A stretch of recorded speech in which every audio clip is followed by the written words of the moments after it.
Bonjour, everyone, and welcome to the Creative Soul podcast. Today, I have the great honor and pleasure to welcome D'Arcy Benincosa, who's a world-renowned photographer and business mentor, but also a dear friend of mine.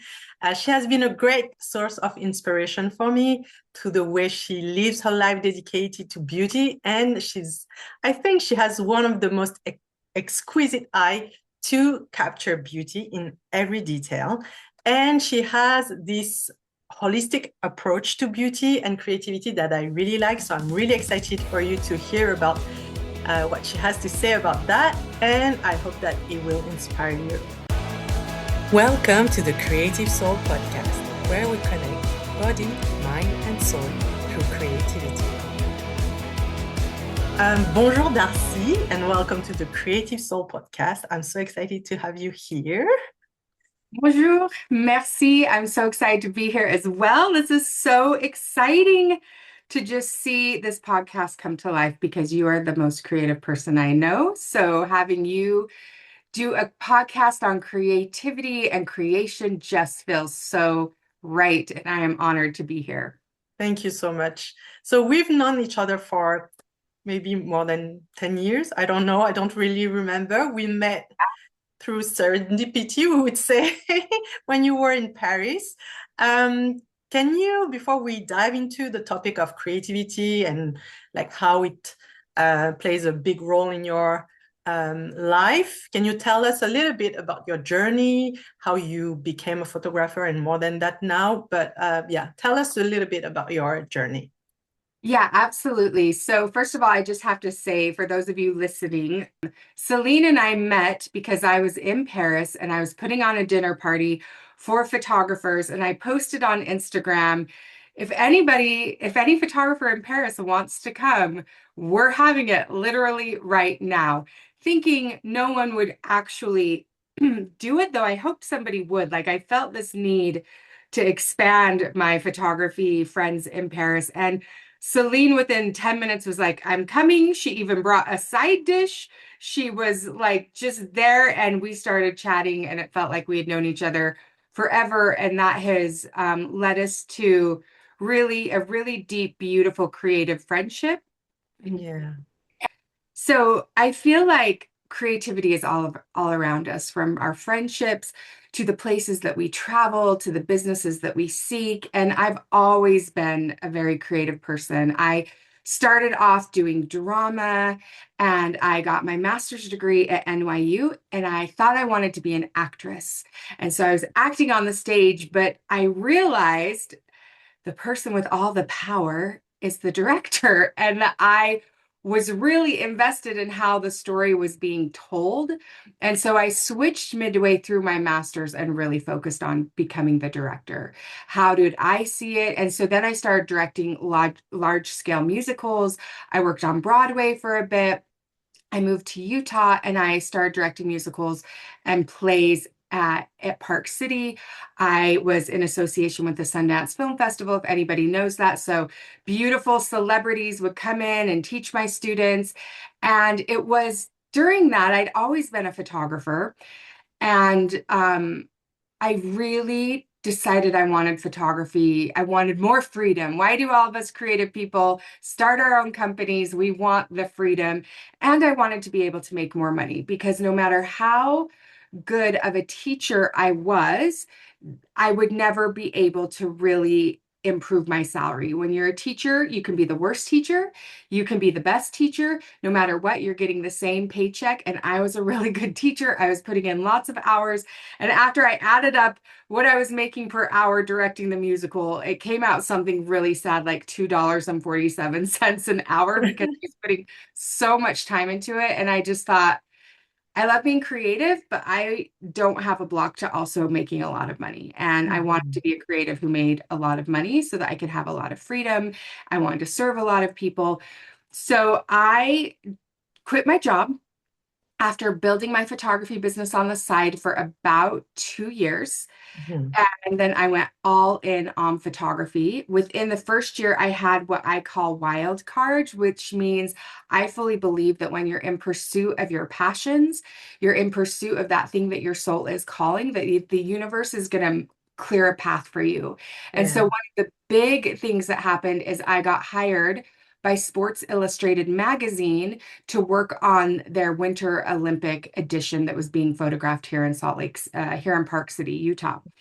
And so I was able to get a Sports Illustrated credit to my name within 3 months of me leaving my job. And then the next thing that happened just a little bit after that is I photographed the first gay wedding in Salt Lake City. It went viral because if you guys don't remember, gay marriage was illegal.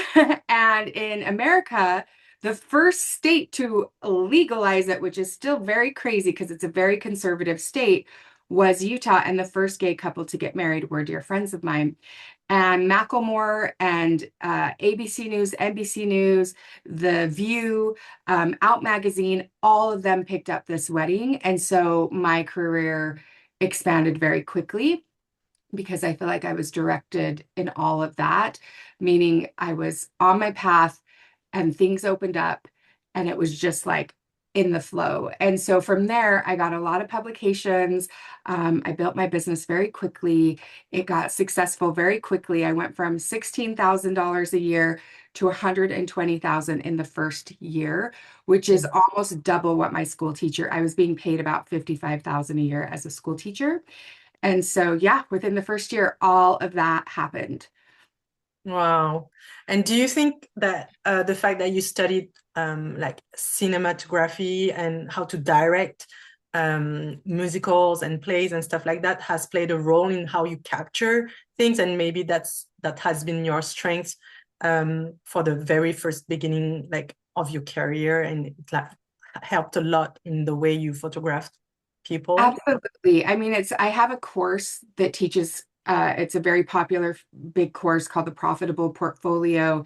And it's all about how to become the director because Mhm. I think every photographer is a director. When you're a storyteller and you're the one seeing it and you're the one behind the camera, we're the cinematographer and we are the director. And we are the ones that determine whether a shoot looks boring, average, and like everybody else, or expands the walls of creativity.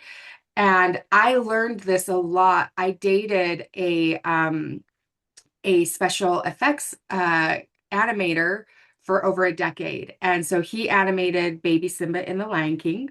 He animated Grandmother Willow and Pocahontas. Like he was one of the youngest animators hired by Disney back when they would do it by hand.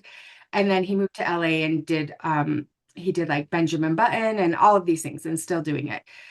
He storyboarded everything. So I really learned a lot about directing from him as well, where I don't just go to a shoot and hope that creativity strikes me. I Mhm. actually pre-plan. I look at the couple. I do this little thing where I have them send me 5 images of themselves that they love and 5 images of themselves, especially the bride, that they don't like of themselves. And that helps me get inside their head a little bit. Um, but I storyboard a lot. Like I will pre-plan and then, of course, when I have that, then my brain kind of relaxes and then I still get in the flow. So I'll get all the things I've sort of prepared. And then I like to spend the last 20 minutes doing something really unexpected. I just did this photo shoot in Italy with a family that I have known for years. I actually taught the girls in high school and they saw I was in Italy and they booked me for a shoot. And I did all these beautiful photos with them. And then right next to them was this orange tree. And we got these oranges and we just started playing with them. I would love, we'll have to put a picture in the show notes or something. And we put them on heads and we put them in front of eyes and we put it in the jacket pocket and we just did, and they loved it. And they look very like Frida Kahlo almost because they have this beautiful, really big pink coral Italian villa. And then we're doing all these oranges and different things. And that became their favorite part of the shoot. And that's just when I end the shoots and I'm like, okay, we're going to play with something. Mhm. Like, what are we going to play with? And let's just do something different. And I don't care if it works out or not. This one worked out and was super fun. But yeah. Mm.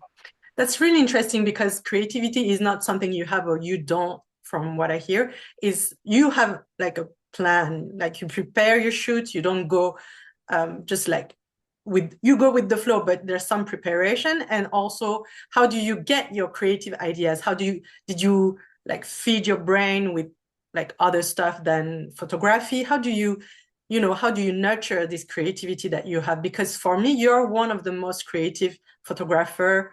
I mean, in the wedding industry, especially because that's how I got into knowing your work. I was like, who's doing these kind of photos on weddings? I've never seen that before before your photos. And so I was wondering, like, how do you feed your creativity, and how did it like, yeah, how did it play a role in how you photograph people? So the first thing is, yes, everybody has creativity. It just matters more to some people than others. So my sister is an accountant and she would say she's not creative, but when I go to her garden, like she has organized it like sacred geometry. I don't know if it's because she's a mathematician and numbers, and maybe creative people don't find a lot of creativity in math. I personally do. I think mathematics has brought such unique structures to the world. And so even there, I see her fostering her creativity, even though she feels like her job is the most boring, which it is. I can't imagine being an accountant. I just am like, God bless you. No.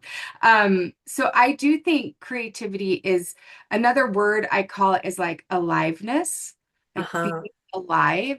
And even if we don't feel we're creative ourselves, a lot of times we can be great appreciators of creativity.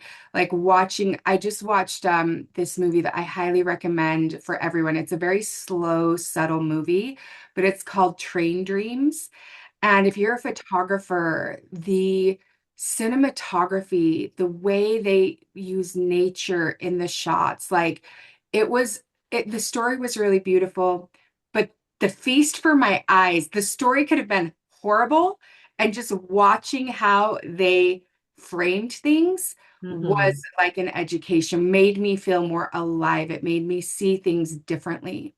And Mm-hmm. that's so I do believe everybody has creativity in them, even if they only appreciate it. I have a good friend who he might not be that creative, but he goes to in his day-to-day life, but he goes to Michelin star restaurants all the Mm-hmm. time because he just enjoys whatever they're gonna do. Like, so you can Yeah. either be a deep creative, you can be an appreciator of creativity. All of that, I think, makes us feel more alive, which is why I really believe creativity is a very powerful force on the planet. Mm-hmm. Will be how we solve all the problems. You know, Yeah. they just created these mushrooms that if they put it on oil spills in the ocean, the mushrooms eat the oil and can return the ocean back to her state, which we need so much of this kind of creativity. So how do I find creativity? I find it everywhere. Um, Mm-hmm. one of my favorite ways, because I'm a big writer, I'm a storyteller. I think I'm a better writer than I am a photographer. And I will go to antique shops and I will find an object, photograph it, and come home and write a story about it. Like I Mm-hmm. found this really cool random crystal ball. It was like Aladdin's lamp, right? You walk into this very normal little antique shop, and then in the corner, covered by a cobweb, is this glowing crystal ball with this gold ornate frame that I don't know how. I was like, what? Has this crystal ball seen what's going on with it? Oh my gosh, like a million stories came into my mind.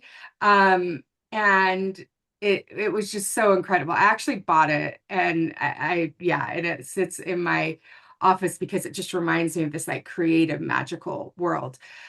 So I go to museums. I Mm-hmm. really love looking at art. I have this 18th century piece right above my desk right now. She's so incredible. I love looking at her. It's a portrait of a young girl in England with her dog, and she's holding a bird, and she's got this little watch. Anyway, and there's just so many ways from how I when I plate my food, I have really beautiful handmade pottery dishes. Yeah.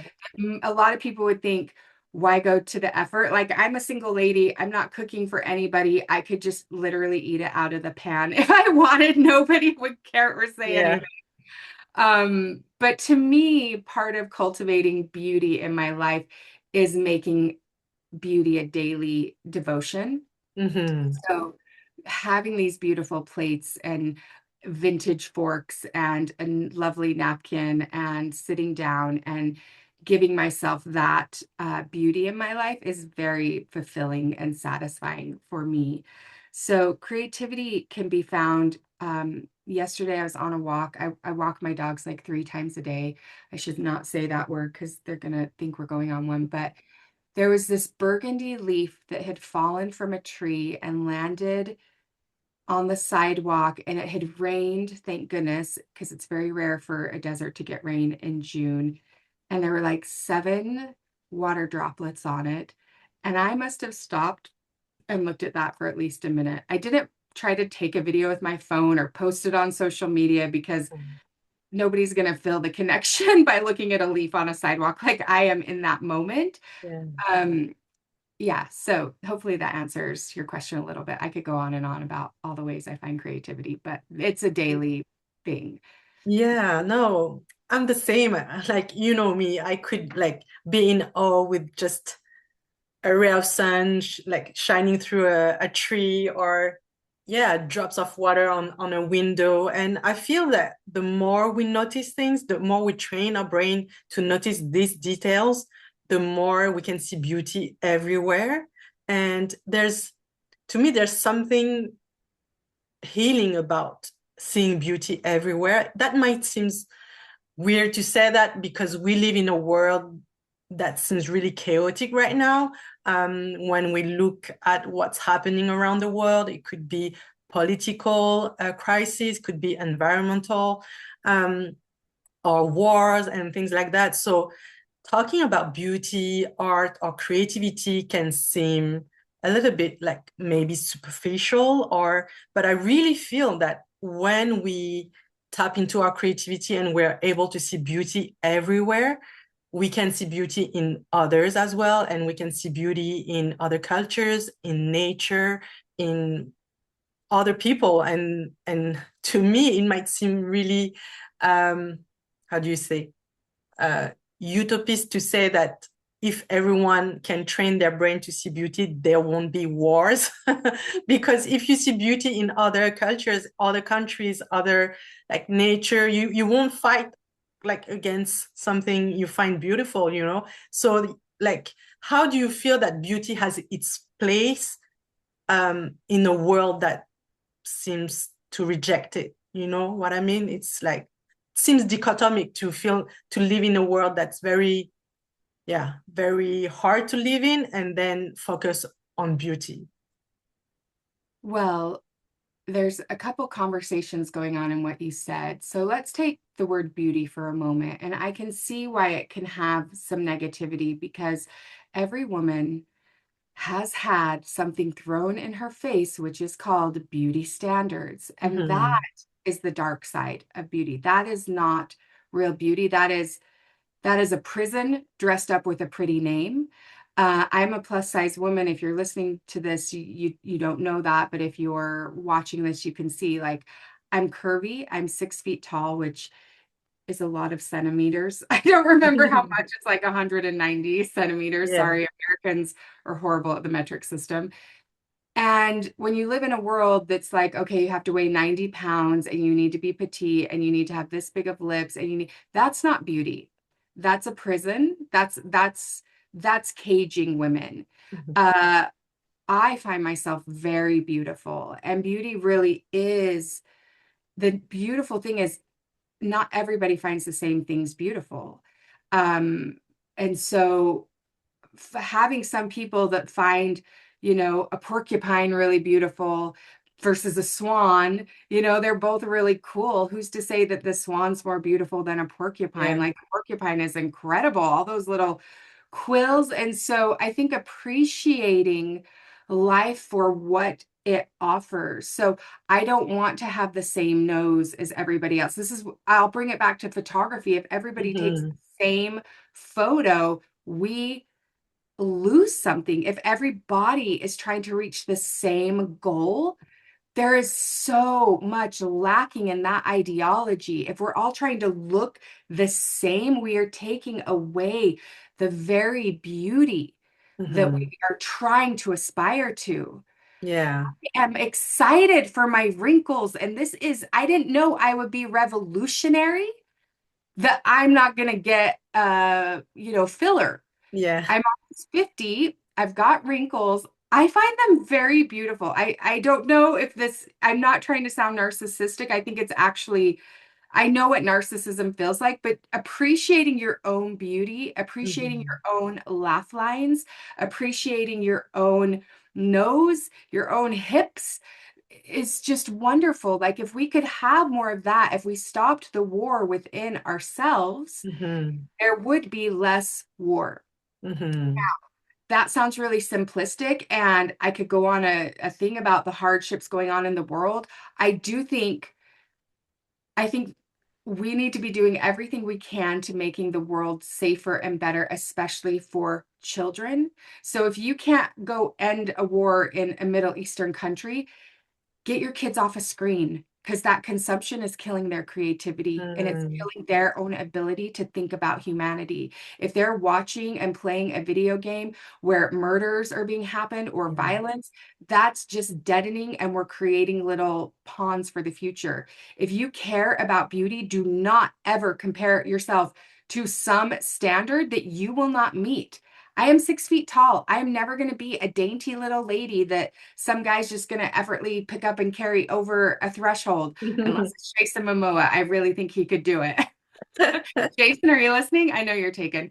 Um, like, don't put yourself in that war with yourself. If women could free the war within themselves and their focus on themselves, they could put that outward and women could make such a difference in the world. And it starts with Hmm. the children. So, no, creativity is the answer to solving the problems and also if we could, I mean, I'll go off on a whole tangent of where I think women should be leading in the world right now and what's keeping us from that. But I won't because I think that's not the point of this conversation. But absolutely, beauty, creativity, our softness, our Hmm. love and acceptance of ourselves, we end the war within and we will have so much more clarity about our part in what's going on around us. Like I realized I couldn't do a lot for Gaza, the kids at Gaza, and I didn't know who to trust to give my money. I don't know. Hmm. I realized I could do something for the kids here in Utah. Hmm. And as a school teacher, one of the things I've always known is how many hungry kids there are in Hmm. in Utah schools where people wouldn't think like, oh, it seems affluent. No, go 2 miles west, it's not. So what could I do? I could go put a couple $100 towards paying off uh over like there's a great I can't remember who I read this from, but I saw that they did it and I thought that's what I want to do. They would go into a school and they would pay down lunch bills. Like kids Hmm. who were getting lunch, but their bill was really high because they couldn't actually pay for the food, and you pay it and you just pay it Hmm. off for them. You know, like there are things we can do that will bring harmony to our own little piece of the world. And that helps me from getting overwhelmed Yeah. and taking responsibility for every single war and horror that is happening on the planet. I feel really helpless with that, but within my own community, I feel much more empowered to make a difference, to get out, to be active, and to not Hmm. just assume what's happening and then get sad and depressed and feel like it's hopeless.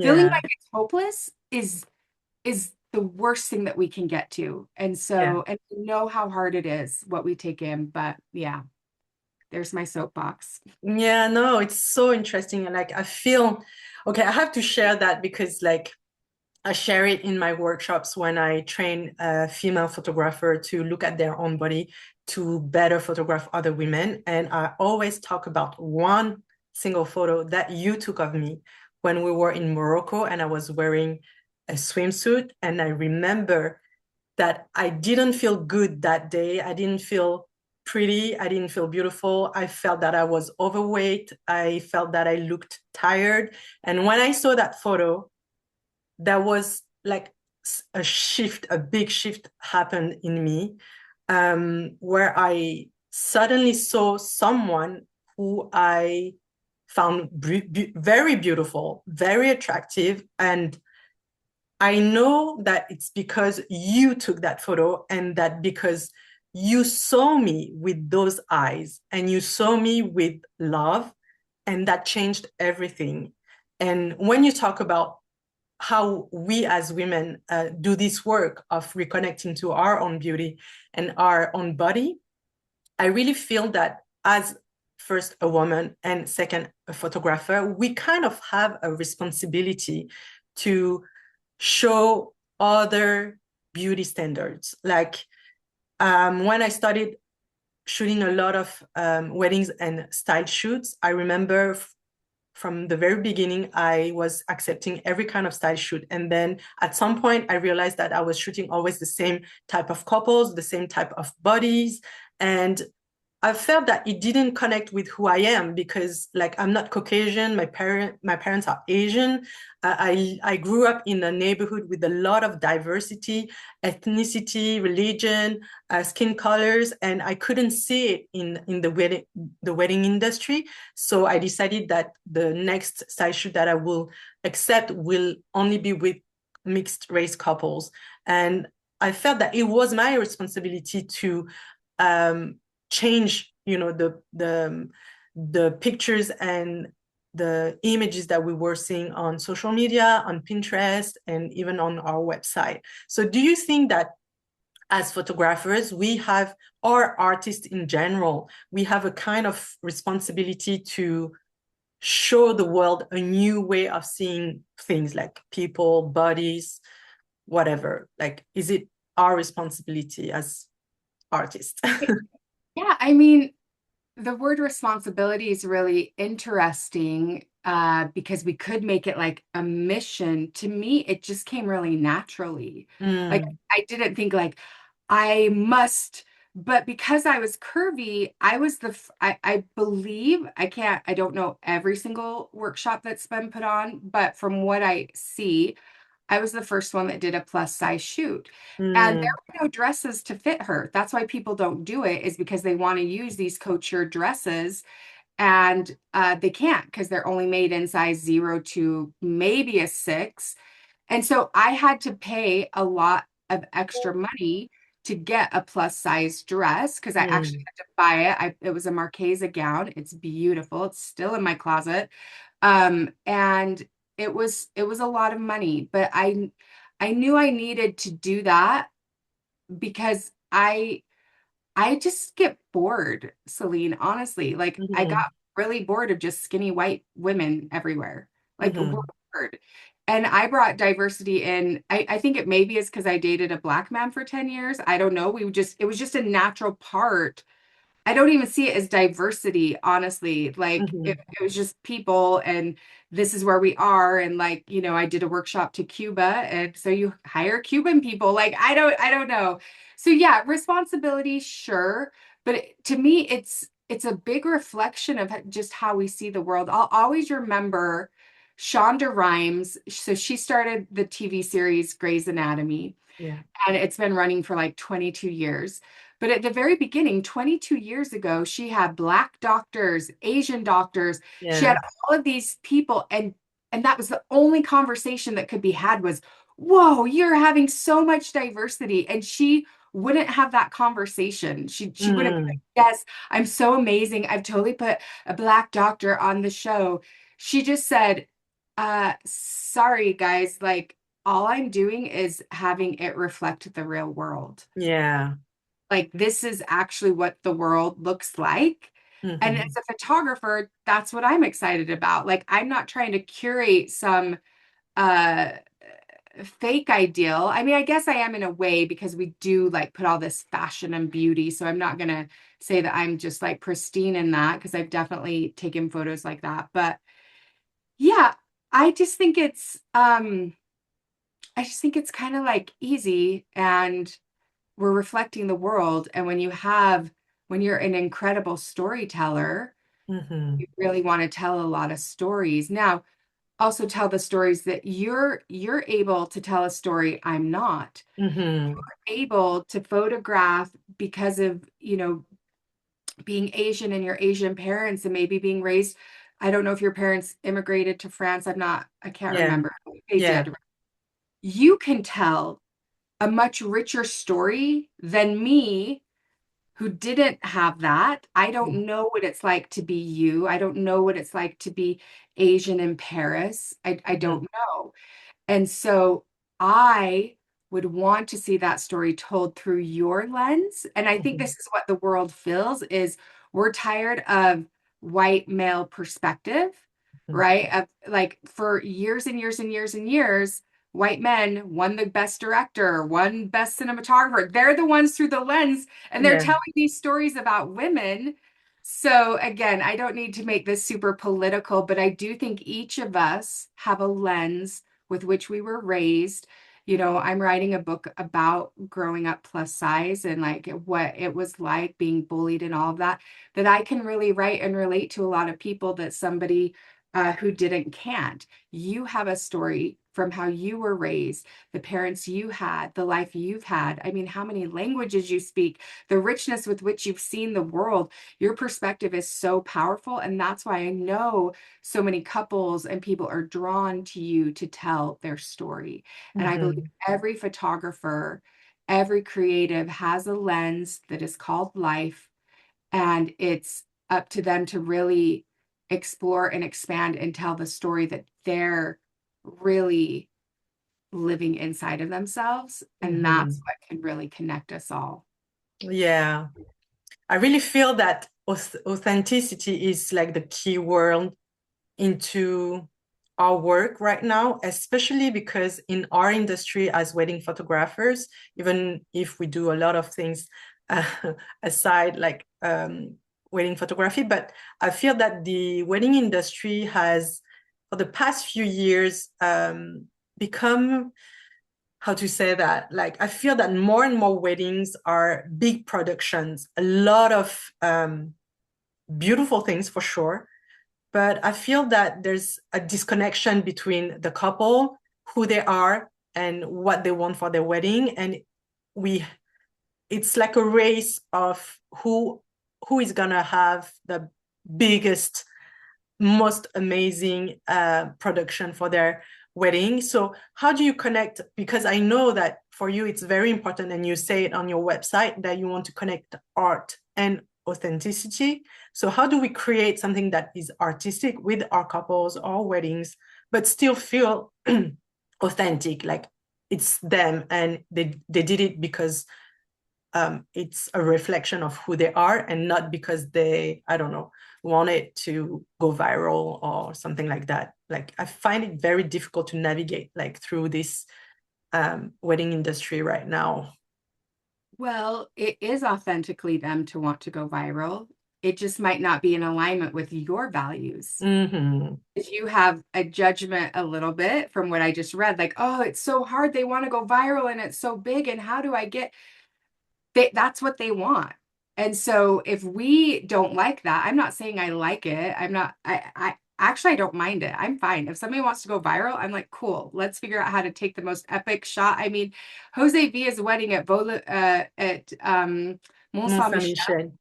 I'm sorry, that girl wanted to go viral. There's no way that you become the first wedding at Mont Saint Michel and have $1 million in flowers and go out. Do you know what I mean? Like Mm-hmm. she wanted a big production. That is authentically her. Mm-hmm. So let's make it happen. Okay. If it feels bad to you, you're not the photographer for it. If it feels like I had a wedding I did once and it was all about the production. And I was having a really hard time finding love between the two people. They've been Mm-hmm. together for 8 years. In their minds, they were already kind of married. Like they probably went through their romantic, really in love era, and I just wasn't there. So the wedding was all about the Prada bag and the that she got for her wedding gift, and she gave him a Cartier watch, and and they wanted me to photograph these signals, right? These Mm-hmm. luxury things. And they weren't super in love. I didn't enjoy that very much. Mm-hmm. I did okay because I just treated it like a fashion campaign. So in my mind, I was like, okay, this actually isn't about their romance. Their wedding Mm-hmm. is not about their romance. It's about a big party. It's not about their tender feelings because neither of them shed a tear. They were like, look at this bling bling and this bling, and look, we got the Rolls Royce to take us. I was like, this is just their big old party. And when I could just drop that and say, I am shooting a fashion editorial, then it took the pressure off myself to try and find some tender moment that they weren't going to have because it just Mm-hmm. wasn't their personalities. And I just got to photograph a really cool fashion editorial. And I went to town. I mean, I had them bring a ladder. I got over it. We had them lay on the ground. We had them do these big floral things. The next day, we did a day after shoot and we used all these flowers and it was a fashion campaign that between two people who loved each other. But I sort of dropped my need to get them to be epically romantic and in love and have the tear and have the emotion. And I realized the goal of this is fashion and fun. And I'm just going to go for that. Now, is that my ideal? No, I don't. I can do it. That's the thing. I'm pretty, like, as a director, I can see the couple in front of me and see what story they want told. And I'm not tied too much for that. As long as they're being authentically themselves, Mm-hmm. how do I bring that out? Well, I have conversations with them.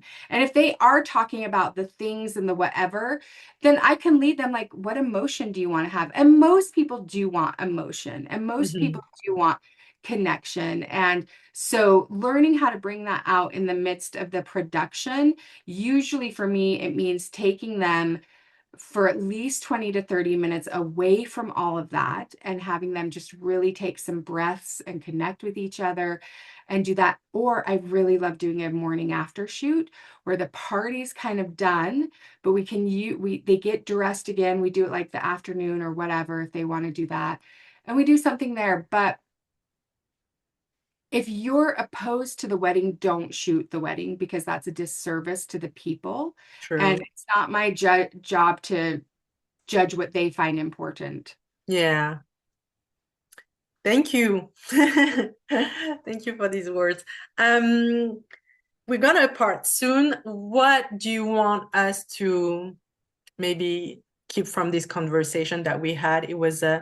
We've talked a lot about different things, but how do you place creativity or art into your life or this world? And how do you think that it can be a tool that can, I don't know, maybe make the world a better place or maybe just make people feel better? Can it be a healing tool? I don't know. Like, what do you want us to take from this conversation?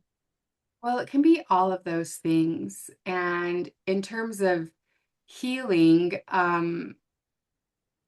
I I lose a lot of creativity when I'm stuck in trauma or loops or things like that. And when I can heal through those, often through beauty, then I can come back to this big, open, expanded place. And we could maybe do another episode completely about that. But I think the thing Mhm. that's really sitting with me, it's this idea that I'm creating for myself and for a lot of other photographers, and that is the idea that we cannot photograph what we are not. Mm, And that devotion to ourselves. So you will not be able to capture wonder in a photograph if you don't have wonder at a leaf falling on a with yeah. raindrops. It's will be really hard for somebody to photograph romance if they are not an ultimate romantic and they cry at Jane Austen or whatever the latest, what's the one going on HBO right now that everybody loves. Oh, it's so good. I can't remember. I'll have to think about it. About the two guys, and it's very steamy. Um, if you can't find that romance or romanticize your own life or give yourself romantic moments, which I give myself a lot of romantic moments, and I date people who give me very romantic moments, um, then those are the things. And I really believe that the more you are creative instead of consumptive, meaning you're scrolling your phone, looking what everybody else is doing is going to create a block to your creativity because you'll Mm. either compare yourself to someone else and be like, oh, like we saw that wedding at Mont Saint Michel. I'm like, well, there goes all weddings. Like, I don't know how I'm ever going to do something that cool. And it's like, no, what is in front of you? What are the opportunities? I just got this really cool opportunity that is in a desert and it's very different than what I've done. And I'm like, ooh, okay, how can I see this differently and make something here? And I'm really also devoted to mastery. And one thing that I think is a real shame, and this I've started, so I have a group called the Renaissance, and we study great art and we bring together to see the world differently. And there's so many other things I could say about it, but it came up because I think it's the greatest tragedy that now creatives just think in terms of content. Mm. This be content? I need to make content. Let's make content. That will kill mastery of your craft. And it Hmm.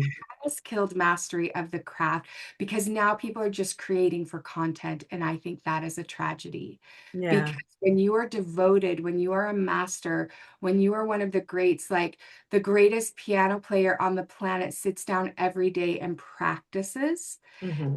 And every photographer, they're too afraid to just practice or make a mistake or try something weird. And they think they have to post everything on Instagram. And then if people get it gets likes, then they're like, okay, I'll do more of that. Even if it wasn't, how many times have you posted like your favorite thing on Instagram? Yeah. I posted like this beautiful thing, barely any likes. And then yesterday I posted me drinking some olive oil with some lemon in it. Thousands. I'm like, okay, that's kind Yeah. of like not why I'm on Instagram, but all right, maybe I'll just become a health influencer now. But that we determine what we like if it gets likes from people we don't Mm. even know. Hmm. And then we're like, I gotta create content, I have to create content. No, my whole workshop in England that I'm leading at this big, beautiful manor house, and we're doing 6 creative studies. Not styled shoots. I'm bored by styled shoots. I think they're dead. I think they're awful. I don't like them. But actually, so one of my creative studies is just with light and shadow. Mm. And we have a beautiful model, and she'll be in a beautiful gown, but it's not about like pose, yes, move, yes, okay. It's like, let's really look at light and shadow, and let's spend Hmm. an afternoon with them, and let's Mm. play with them in a different way, and let's go on the hunt and see what we find that inspires us, that makes us think something, and what does it make us feel? And instead of just a lineup, photograph this couple looking just like this, everybody do the same pose, hurry, hurry, hurry. I can't. Like, Yeah. that I think is, I get that people need content, I get it, but when content becomes more important than creation, mm, that's just what I've been thinking lately. But I think it's because I have created a space now where we study poetry, we study painters, we study cinematography, we study our own creativity. We look at what's blocking us from a neurological perspective Mm. and unleash that so that we can go free into this world and be that aliveness. So, yeah, I say we just all need a renaissance. We need to Beautiful. rebirth always and really connect with our heart and our soul, even if nobody likes it. Yeah. Is it a group that's like a private group or can people join? Shall we put it Yeah, like you in the can show join. notes? Yeah, yeah.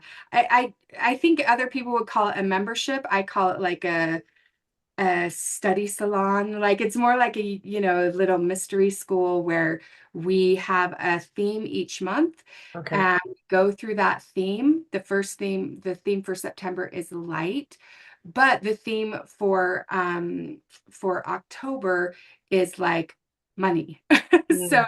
it's very much because money is a creative act as well, Yeah. right? So how we charge, so we can just take away all this stress about pricing and really get into our heart space and what our art means and what it's really worth, and then we will magnetize people towards us who also believe that. And so Yeah. So yeah, we'll do light, we'll study film, and then we'll do money, and then we're gonna do so many other things. So yeah, it's definitely a beautiful group and space where artists can come together and really be devoted to their creativity, to their artistry, to their mission, to their purpose. Amazing. So we're going to put that in the show notes so people can find out about this Renaissance group. Thank you so much, D'Arcy, for your time and your. We can talk about hours and hours. There's so many other topics that I wanted to talk about with you, but I'm sure that we can try to have another episode very soon. And yeah, let's have people connect with you through Renaissance or through Instagram. We'll put everything in the show note. Any parting words? Any final words that you want to share with us? Oh goodness. Um, create, don't consume, or Yes. create and consume just a little. Spend more time in creation than consuming. Yes. Thank you. Thank you so much. See you soon. Bye. Bye bye.